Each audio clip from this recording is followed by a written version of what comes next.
Bottling பண்ணிடுவீங்கன்ட்டு நாங்களும் சொல்லி சொல்லி பாக்குறோம். பண்ணாமையே வந்துட்டீங்க கடைசி வரைக்கும். என்ன ஆச்சரியம்? ஏன்னா கடைசி வரைக்கும் நாங்க லீட்ல இல்லடா பாட்டில் பண்றதுக்கு, நாங்களே சேஸ் தான் கொடுத்துருந்தோம். இதை புரியாம சும்மா எங்களை கலாய்க்க வேண்டியதுக்குன்னே பாட்டிலர்ஸ் கூப்பிட வேண்டியது.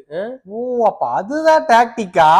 போன வருஷம் 247 நாள் மேல இருந்துகிட்டு வேணாம்டான்னு பின்னாடியே இருந்துருவோம். பின்னாடியே. ஆமா, இந்த வருஷம் நாங்க பண்ணதை போன வருஷம் நாங்க பண்ணதை இந்த வருஷம் நீங்க பண்ணீங்க. மேட்ச் 30 வரைக்கும் லீட்ல இருந்து பாட்டில் பண்ணல. நீங்க தப்பிச்சிட்டீங்கடா, உங்களை விட்டானுங்க நடுவுல.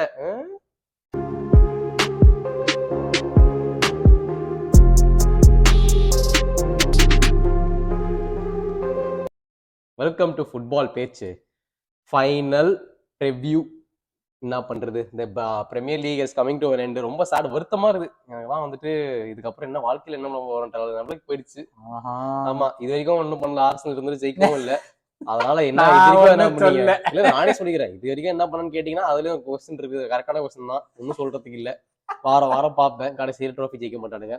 கேட்டா திஸ் இஸ் ப்ராக்ரஸ். கமெண்ட்ஸ்ல கேட்க வேண்டியது நீயே கேட்டுற. நீங்க என்னடா கலாய்க்கிறது? நானே கலாய்ச்சிக்கிறேன். அப்புறம் என்ன பண்ணுவீங்க நீங்க? அகைன் இன்னொரு சீசன் ட்ரோஃபி லிஸ்ட். இவனுங்க காரபோ கப் ஜெயிச்சிட்டானுங்க, அதை வச்சே சீன் போடுவானுங்க. ஸ்மெல் வருது இங்க. வாய்ப்பு இல்லடா. நான் வந்து ஃபர்ஸ்ட் அதான் வாரம் வந்துட்டு ஃபுல்லாம் பண்ணுவானுங்க. Come on you can to it boys தான். அவனுங்க காத்தாடி விட்டு அவனுங்க கோட்டை விட்டானுங்க. அடுத்த வாரம் வந்து ஸ்பர்ஸ் நம்மனா அந்த ஃபேன் செலிப்ரேட் பண்றானுங்க கோல் போட்டதுக்கு. எல்லாம் இந்த கிறுக்குதனமா சிட்டியை பார்த்தா அப்படியே விழுந்துட வேண்டியது. இப்ப லாஸ்டா வெஸ்டாம் அவன் ஆல்ரெடி டேவிட் மோயஸ் நான் ரிட்டையர் ஆக போறேன், அந்த நோட்டீஸ் பீரியட் இருக்கிற மாதிரி நான் வேலையை போட்டு நான் ஜாலியா சுத்த போறேன், நான் அண்டர் 19 போட்ட வந்து ஒரு 10 நாளுக்கு தவிர எனக்கு பிரச்சனை இல்லைன்னு சொல்லிட்டான். ஆளாளுக்கு இப்படி போனீங்கன்னா அப்புறம் என்னடா காம்படிஷன்? இது எதுக்குடா விக்கிறீங்க? முதல்ல 38 கேம் எதுக்குடா ஆடுறோம் சம்மந்தமே இல்லாம? ஃபர்ஸ்டே இப்படி புலம்புறான். ஒரு டைட்டில் ரேஸுக்கு அநியாயமா ஆக்கிட்டாங்க ஆர்சனல் ஃபேன்ஸை. எனக்கு அவ்வளவு ஆத்திரம் வருது. என் கோவத்தெல்லாம் அடக்கிட்டு இருக்கேன். என்னடா வாழ்க்கை இது? மனுஷ வாழ்க்கை என் எச்சு துப்புறதை விட கேவலமா இருக்கடா என் வாழ்க்கை. டேவிட் மாய்ஸை போய் அப்படியே ஆர்வமா கேக்குறாங்க, நீங்க தடுத்துருவீங்களா அப்படின்னு. அவங்க அண்டர் 14 டீம் வந்தாலே என்னால தடுக்க முடியாது, இவங்க டீமை எங்க தடுக்கிறது அப்படின்னு சிரிச்சுக்கிட்டே சொல்றான்டா. என்னடா ஆனா இதுதான் எனக்கு புரியல. மேன் சிட்டினா அப்படி பயந்துட வேண்டியது. மத்த டீம்னா வந்து ஆர்சனல் லிவர்பூல்லா போனா இவனுக்கு பாத்துல ஒரு கை பாத்துக்கலாம் போட்டு அடிச்சு பை மிஸ்டேக் ஜெயிச்சிட வேண்டியது. எப்படியோ அது ஏன் அப்படி நடக்குது? ஏன்னா அவ்வளவு பயம்டா. அவனுங்க எல்லாம் பார்த்தா வருஷம் ஜெயிச்சிட்டு இருக்கானுங்க. அவனுங்க எல்லாம் பார்த்தாலே பயந்துருவானுங்க. நம்ம இந்த நாட்டிங்ஹாம் ஃபாரஸ்ட் கேம்லாம் எடுத்து பார்த்தா நல்ல சான்ஸுக்கு எல்லாரும் கோல் போட்டுக்கலாம். அந்த பயத்தினாலேயே போலாம விட்டானுங்க. அந்த மாதிரி நம்மளுக்கு அகேன்ஸ்ட் நடக்குமா? இல்ல, வெஸ்ட் ஹாம் வந்து 2-0 எங்க ஹோம்ல தோக்கடிச்சிட்டு போனானுங்க இந்த அவுட் ஆஃப் ஃபார்ம். இப்படிலாம் வந்து நடக்கும். ஆனா இப்ப வந்துட்டு மேன் சிட்டி வரப்ப 5 மினிமம் போட்டு ஜெயிச்சு எங்களோட கோல் டிஃபரன்ஸ் நம்பிக்கை விட எங்க கோல் டிஃபரன்ஸே போட்டு போலாம் தான். அவங்க தான் பெஸ்ட் நம்பர் 1ல இருப்போம். ஆல்ரெடி ஒரு 1க்கு வந்துச்சு, 15ல இருந்து 1க்கு வந்துருச்சு. இப்ப அதுவும் போயிடும். கொஞ்சம் நம்பிக்கை விட சுபாஷ். இப்ப இல்ல, நம்பிக்கை வச்சாதான் பிரச்சனை. நம்பிக்கையே வைக்காதீங்களா. நீ தோத்துட்டு உலகம் சொல்லும். நீ தோத்துட்ட, நீ அதை நம்பாட்டிப்போ, அவ்வளவுதான் முடியுது. இதுல எனக்கு இன்னொரு கேள்வி. அதாவது நீங்க வந்து ஜெயிக்கிறீங்க தோக்குறீங்க, அது அடுத்த விஷயம். அது வந்து ஒரு பக்கம் தள்ளி வச்சிருவோம். ஒரு ஃபேன் பேஸ் கூட சுரண்டி இருக்கிறீங்களாடா? நீங்க தோத்தாலும் நீங்க இப்ப ஜெயிக்கலன்னு ஒரு கட்டாயத்துல வந்துட்டாலும் பூரா போயில உங்களதான் அடிக்கிறாங்க. ஆமா, இது நீ என்ன சொல்ல வரன்னு எனக்கு புரியல. இப்போ நீங்க அவங்க மத்த ஃபேன் பேஸ் எல்லாம் வந்து ஜெயிக்கும் போதோ தோக்கும் போதோ உங்க ஃபேன் பேஸ் எல்லாத்தையும் சுரண்டி இருக்காங்கன்னு நினைக்கிறேன். ஏன்னா பூரா போயில உங்களத போட்டு அடிக்கிறாங்க. இப்போ ஆக்சுவலா பார்த்தோன்னா ஃபேன் பேஸ் ரொம்ப பெருசா இருக்குது எங்க. அதனால வந்துட்டு நிறைய பேர் இந்த சுரண்டி விடுறது அது ஒரு குரூப்பா சுத்திட்டு இருக்கோம். நம்ம அப்படி இல்ல, நம்ம வந்து நம்ம வேலை உண்டு, நம்ம ப்ராக்ரஸ் உண்டுன்னு பாத்துக்கிட்டு இருக்கோம். அவனுங்க இந்த கிறுக்குத்தனமான வேலையை பண்ண வேண்டியது. ஆனா ஒண்ணு மட்டும் புரிஞ்சுச்சுடா, எல்லா கிளப்புக்கும் ஆர்சனல் பிடிக்காது. The all hate Arsenal. அதுல இருந்து யுனைட்டடா இருக்கீங்க. அப்படி இருக்கும் போது எனக்கு நம்ம நிம்மதியா இருக்கு. நம்ம எதுவும் கரெக்டா பண்றதுனாலதான் இவ்வளவு பேர் ஹேட் பண்றாங்க அப்படின்னு நினைச்சு நம்ம நிம்மதியா இருக்குங்க. அதாவது இந்த வீக் ஃபுல்லா என்னடா டாட்னம் அசிங்கமா உங்க ஃபேன்ஸுக்கு உங்க பிளேயர்ஸுக்கு நீங்களே சப்போர்ட் பண்ண மாட்டேங்கிறீங்க நீங்க கேட்டீங்க இல்ல. 2019 யூரோப்பா லீக் ஃபைனல் நீங்க இருந்தீங்க, அவங்க சாம்பியன்ஸ் லீக் ஃபைனல் இருந்தாங்க. அப்பத்தானே உங்க ஃபேன்ஸ் அதான் சொன்னாங்க, நாங்க யூரோப்பா லீக் தோத்தாலும் பரவாயில்ல, ஆனா அவங்க சாம்பியன்ஸ் லீக் வந்து ஜெயிச்சிடக்கூடாது அப்படின்னு. சின்ன ஃபேன் பேஸ் சொல்லிருப்பாங்களா? நான் ஒத்துக்கிறேன். அந்த மாதிரி இருக்கிறாங்க ஆளுங்களும். நீ பாத்து வந்து ஏஎஃப்டி லூஸ் பண்ணுவாங்க. அவங்க எல்லாம் உண்மையான ஃபேன்ஸே கிடையாது. அதுக்கு அடுத்தது வந்துட்டு இந்த ஸ்டேடியம்லயே போயிட்டு டாட்னம் ஃபேன்ஸ் ஒரு கோல் போட்ட அப்புறம் அந்த பாஸ்னான் செலிப்ரேஷன் பண்றது அது என்ன, அப்புறம் வந்து ஆங்கிய பார்த்து த்ரோ த கேம் கத்துறது என்ன. அவன் பாவம் மேட்ச் முடிச்சப்ப கதறான். இது ஒரு மென்டாலிட்டியே கிடையாது இந்த ஸ்பர்ஸ் டீம்ல. ஏன்னா அவன் மட்டுமாடா, இது முன்னாடி கான்டே வந்து லைவா பிரஸ் கான்ஃபரன்ஸ் சொன்னா எல்லாருமே ஷாக் ஆகணும். மொரினியோ வந்துட்டு போன அப்புறமா சொன்னா, every club I will love except for Tottenham, நான் ஒர்க் பண்ணதில்லை அப்படின்னு சொன்னா. சும்மாவா? அவன் சொன்னான் 20 இயர்ஸ் இந்த லீக் மீன் இந்த ஓனர் இருக்கான், ஒரு ட்ரோஃபி ஜெயிக்கலையே. ஏன்னா அவனுக்கு வேணாம், அந்த மென்டாலிட்டி இல்ல. இந்த ஃபேன்ஸ் எல்லாரும் இப்படிதான் இருக்காங்க. பேசிக்கலி அது ரொம்ப மென்டாலிட்டி டவுன். அந்த ஃபேன்ஸும் சரி பிளேயர்ஸும் சரி. பட் பிளேயர்ஸ் பெருசா சொல்ல முடியாது. ஆக்சுவலா அந்த கேம் நல்லா தான் ஆடினானுங்க. சூப்பரா ஸோ அந்த ஃபேன்ஸுக்கு வந்து பழகிருச்சு போல. அவங்களுக்கு பேண்டர் கிளப்பாவே இருந்துட்டு அப்படியே நாங்க இருந்துட்டு போயிடுறோம். உங்களுக்கு வந்து உண்மை எங்க ரைவல் ஜெயிக்க கூடாதுன்னு இன்னும் அதுல குறிக்கோளா இருந்துட்டானுங்க. அதான் ஒரு வழியா கடைசி கேம் வீக்கு வந்தாச்சு. ஃபர்ஸ்ட்லி மேன் சிட்டியை பாத்துருவோம் அகைன்ஸ்ட் வெஸ்ட் ஹாம்.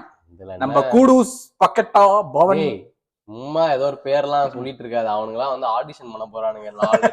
மேன் சிட்டிக்கு ஜாயின் பண்றதுக்கு வந்துட்டு நாங்க இப்ப பாரு பால விட்டு கொடுத்துருவோம், நீ கோல போடு, உன்னோட சேர்ந்து வேணா செலிப்ரேட் பண்றோம், அடுத்த வருஷம் நான் வாங்கிடுன்னு சொல்றது செலிப்ரேஷன் அப்படி பண்ணுவானுங்க. வாய்ப்பே இல்ல அவனுங்களாம் ஜெயிக்கிறதுக்கு. இந்த நடுவில் ஒரு கூத்து நடந்துச்சுடா. இது நெதர்லாண்ட்ஸ்ல ஒரு லீக்ல ஒரு ரெஃபரி வந்து அபிஷியேட் பண்ணியிருக்கான். சரியா வந்து கிளியரான பெனல்ட்டி எல்லாம் கொடுக்காம எல்லாம் தடுத்துட்டு வேணும்னு டீமுக்கு அவன் சப்போர்ட் பண்ற டீமுக்கு பெனல்ட்டி கொடுத்துட்டு அவங்க டைட்டில் ஜெயிச்சாங்களாமா. டைட்டில் ஜெயிச்சதுல ரெஃபரியுமே டைட்டில் தூக்கியிருக்காண்டா.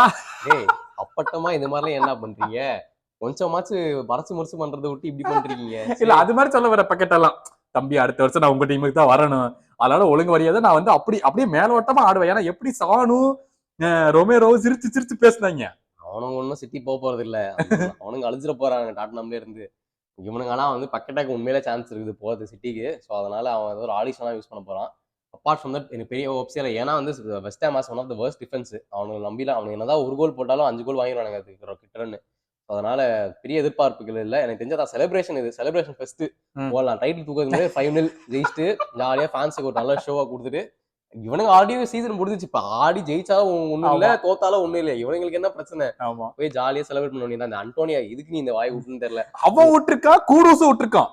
இவங்களுக்கு எல்லாம் சம்பந்தமே அந்த கேம். நீ ஜெயிச்சாலும் தோத்தாலும் ஒரு யூஸும் கிடையாது. போய் ஜாலியா புள்ள குட்டிங்களை கூட்டிட்டு லாஸ்ட் கேமுக்கு வந்து செலிப்ரேஷனோட பண்ணுங்க. அவ்வளவுதான். அவங்களோட சேர்ந்து செலிப்ரேட் பண்ணிக்கணும்.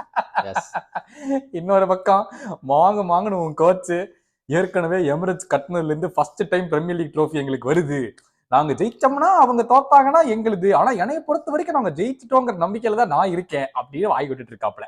இவர் காமெண்ட் கஷ்டப்பட்டிருக்கான். ஆக்சுவலா ஆமா அவன்கிட்ட என்ன சொல்றது, தப்பு சொல்றது ஒண்ணுமே இல்லை. அவன் முடிஞ்ச அளவுக்கு இந்த சீசன்ல பெஸ்ட் கொடுத்தாச்சு. இது வந்து ஒரு பிளேயர் மென்டாலிட்டி லைட்டா அஃபெக்ட் பண்ணணும்னு நினைக்கிறேன். ஏன்னா வந்து லாஸ்ட் கேம் நம்ம ஸ்பர்ஸ் பார்த்தனாலுமே அவங்க 0 வரைக்கும் எல்லாம் பார்த்துருப்பானுங்க. கேட்கணும்னு இருந்தேன். அதுக்கப்புறம் வந்துட்டு 2 கோல் அதுவும் லேட் கோல்ஸ் எல்லாம் வாங்கின அப்புறம் ஓகே இவ்வளவு ஹோப் பில்ட் பண்ணிட்டு கடைசியில ஷார்டர் ஆகும்போது அவங்க அந்த பிளேயர்ஸ்மே வந்து லைட்டா யோசிச்சிருப்பானுங்க என்னடா அதுக்கு நடந்துச்சுன்னு. ஸோ அந்த மென்டாலிட்டிலேருந்து இப்போ வெளில வந்து இந்த எவர்டன் ஏமாறுறப்ப ஹிஸ்டாரிக்கலி வந்து நாங்கள் லாஸ்ட் கேமே ஃபைனல் அப்படி தான் ஜெயிச்சிருப்போம். பட் இது வந்து கொஞ்சம் கஷ்டமா இருக்கும். இப்போ எனக்கு தெரிஞ்சு ப்ராப்ளி 1-0 2-0 ஜெயிச்சாலே பெரிய விஷயம். பட் அது ஜெயிச்சாலுமே வந்து கடைசியில் யூஸ் இல்லாதப்போ பிளேயர்ஸ் மென்டாலிட்டி வந்து மறுபடியும் 2 இயர்ஸ் நடக்கும்போது ஒரு கண்டிப்பா எங்கேயாச்சும் ஒருத்தர் குத்தம் தான். இல்ல இது நாங்க வந்து அந்த லிவர்பூல் பாட்காஸ்ட் நாங்க பேசிட்டு இருந்தோம். ஜெயிச்சுக்கிட்டே இருந்தும் நம்ம மேலேயே போக மாட்டேங்கிறோம்டா. அப்படிங்கும்போது நீயே ஒரு பிளேயரை நீங்க பாத்துட்டு இருக்க உங்களுக்கே தோணும் இல்லடி என்னடா அது எவ்வளவு ஜெயிச்சாலும் மேல போக முடியல அப்படின்னு. இந்த பாயிண்ட் பிரிங் அப் பண்ண ஏன்னா ஏதாவது சொல்லலான்னு இருந்தேன். நீ லிட்டரலி வந்து இந்த மேன் சிட்டி டீம் எனக்கு பொறுத்த வரைக்கும் the best premier league team இந்த ஹிஸ்டரி ஆஃப் ஃபுட்பால். நீ இந்த டீமை வந்து இதுதான் வந்துட்டு the best team with the best manager of all time in premier league. ஏய் இங்க நான் தான் கிங், நான் வெச்சதா ரூல்ஸ். ஏன்னா அலெக்ஸ் ஃபர்கசன் லெகசி வந்து டெஃபினட்டா பெப் ஓவர்டேக் பண்ணிடுவான்றதுல எனக்கு டவுட்டே இல்லை. நான் 100% சொல்றேன். ஆல்ரெடி இஸ் 90% தான். ஓகே இல்ல ஃபாரினர் ரோலும் ஜெயிஸ்டா அன்டவுட்டட்லி அவ்வளவுதான். ஃபாரினர் வச்சு நீ என்னதான் சர் அலெக்ஸ் ஃபர்கசன் லெகசி சொன்னாலும் I feel Pep did a better job. ஃபாரினர்ல அவர் பண்ணதே இல்லை. இவ்வளவு வருஷம் இருந்ததுலயும் அவனால பண்ண முடியல. அண்ட் இது மட்டும் இல்லாம வந்துட்டு ப்ரூவ் மோர் இந்த சாம்பியன்ஸ் லீக் இப்பதான் 1 ஜெயிச்சிட்டாங்க. Maybe doesn't matter. Premier League wise பார்த்தாலே வந்துட்டு இவ்வளோ 5-6 எவ்வளோ ஜெயிச்சாங்க. 7 years ஆல்ரெடி.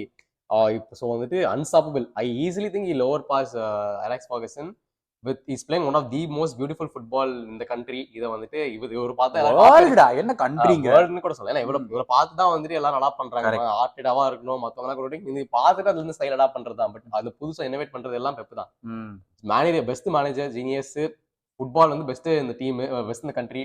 இதெல்லாம் கம்பீட் பண்ண வேண்டிய நிலைமையில நம்ம வந்து தப்பான டைம்ல போய் மாட்டிக்கணும். அவ்வளவுதான். மற்றபடி வந்துட்டு நீ ஒரு 2 ஜெயிச்சிருக்கலாம், நான் ஒரு 2 ஜெயிச்சிருக்கலாம். அவ்வளவுதான். ஒன்னும் சொல்ல போறதுக்கு இல்ல. இதெல்லாம் ஒரு பக்கம் இருக்கட்டும். 115 அப்படின்னு ஒரு இடத்துல நிக்குது. will it taint all that they've done? இப்ப அதுதான் நான் சொல்றேன். Okay will it taint probably yes. Okay but அதே தான் நான் சொல்றேன். அதே கேள்வி வந்து நான் யுனைடெட்க்கு கேட்கிறேன். இப்போ வந்து அந்த ரெஃப்ரீஸே ஒத்துக்கினானுங்க டியூரிங் ஃபர்கசன் சாரா வந்துட்டு டெஃபினட்டா அவங்களுக்கு ஒரு ஃபேவரட்டிசம் இருந்து மார்க் டாட்டன்பர்க் முதற்கொண்டு சொன்னாருங்க. வந்துட்டு கால் பண்ணி பேசுவோம் ஃபர்கசன் கிட்ட. அதோட பிஜிஎம்மோட ஹெட் யாரு இப்ப? அவங்கலாம் வந்து மேனியூ அவங்கள பார்த்தாலே மேனி ஜெயிச்சிருவாங்க எல்லாரும் தெரியும். Okay Tim Howard Howard Webb. Webb. So வந்துட்டு அவங்களுக்கும் தெரியும் யுனைடெடுக்கும் ஃபேவரிசம் இருந்து அதனால வந்து நிறைய கேம் ஜெயிச்சானுங்க. இந்த பெனால்ட்டி வரதெல்லாம் ஓசியில வந்ததுன்னா நமக்கு தெரியும். Did it taint their legacy? இல்ல finally we remember them winning the இதையும் trophy. அதையும் கம்பேர் பண்றேன். So in the end, okay, அங்க ஃபைனான்சியல் பிரீச்சஸ் இருந்தா I'll compare to that. Even United அந்த கிரேட் ரன்ல இருக்கும்போது they had favoritism from referees. இங்கேயும் வந்து இவனுங்க வந்து ஃபைனான்சியலி இது பண்றானுங்க. ஓகே, ரெண்டு டீமுமே அப்படிதான் பண்ணியிருக்கானுங்க. பட் பிகர் அச்சீவ்மெண்ட் வந்துட்டு மேன் சிட்டி சைட் தான். ஸோ வந்து Manchester as a whole will become blue in the next 1 or 2 years நான் சொல்றேன். இதுக்கு மேல 6 ட்ரோஃபி ஜெயிச்சானுங்க. நீ ஓவரால் நீ வந்து பிரீமியர் லீக் வரதுக்கு முன்னாடி நீ கவுண்ட் பண்ணலாம், அதெல்லாம் ஓகே டைம் ஆகும். பட் நீ இப்ப பிரீமியர் லீக் ஹிஸ்டரின்னு பார்த்தா இவனுக்கு தானே பெட்டர்னு சொல்லுவேன் நான். இன்கிரெடிபிள். ஏன்னா சுபா சொல்ற மாதிரி, அதாவது சர் அலெக்ஸ் எவ்வளவுதான் பண்ணியிருந்தாலும் பெப் மினிமமா 95 பாயிண்ட்ஸ் எடுக்கிறான். ஆமா இவ எடுத்ததே இல்ல. ஐ திங்க் சோ அதுவே ஒரு பெரிய, நீ நல்ல பாயிண்ட் எடுத்து வந்த. இந்த 100 பாயிண்ட்ஸ் இதெல்லாம் பண்ணதே இல்ல. சோ ஐ திங்க் அதுவே ஒரு பெரிய அச்சீவ்மெண்ட் தான். இத்தனைக்கும் வந்து அவ்வளோ ஃபேவரட்டிசம் இருந்தும் முடியல. இல்ல, ஃபுட்பால் இஸ் மோர் டிமாண்டிங் கூட. அப்பெல்லாம் வந்து சும்மா 4 பாஸ போட்டுக்கிட்டு ஒரு கோலை போட்டாலே பின்னாடி நின்றுவானுங்க. அட போங்கடா இதுக்கப்புறம். 40 வயசுல ரயன் கிக்ஸ்லாம் ஆடிட்டு அவன் கொடுத்துட்டு இருந்தா அப்ப 48 டீம்ல தான் வந்து இவன் டீம்ல இருக்க முடியுமா? வாய்ப்பே இல்ல. எக்ஸாக்ட்லி. சோ இந்த கேம் வீக்ல சுபாஷ் கையை விட்டான்.